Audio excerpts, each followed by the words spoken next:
Hello, my name is Antonio, and I am going to tell you my crazy experience on a plane. This happened a couple of years ago when my brother turned 14, and our parents decided to take us to Euro Disney.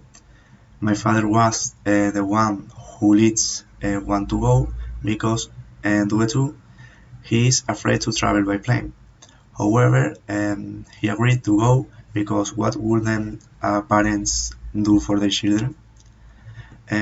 So we arrived at the airport while I was watching my father, who didn't stop tempering.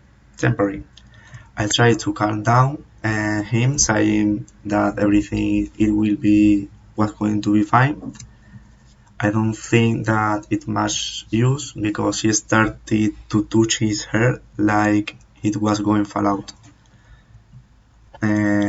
We got the first scare when my father threw the metal detector and wouldn't stop beeping.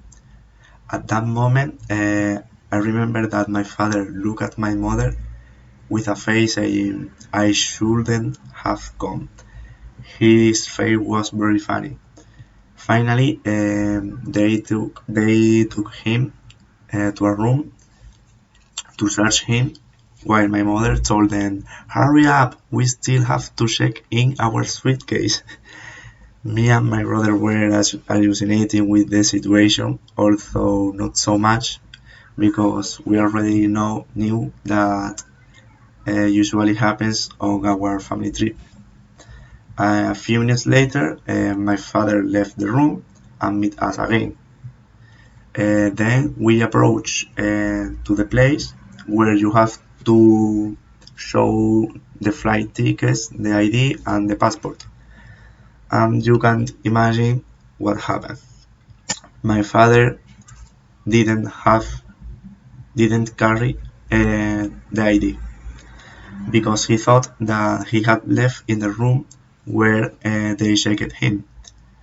Something more that my brother said repeatedly. Something more that so we had little time left. So my brother, my mother, and me had to go through the tunnel that leads the plane, while my father was running desperately to search his ID. The three of us were sitting and waiting on the plane and waiting that my father arrive and that the plane take off. And suddenly I heard a racket outside the plane, and I looked out the window to see that what happening. And obviously was my father. My father was in the tarmac arguing with the ground crew. Finally, he could go on abroad and told us that makes a mistake because he was waiting in the long and he didn't know that he had to throw the corridor of the plane. And that is the story.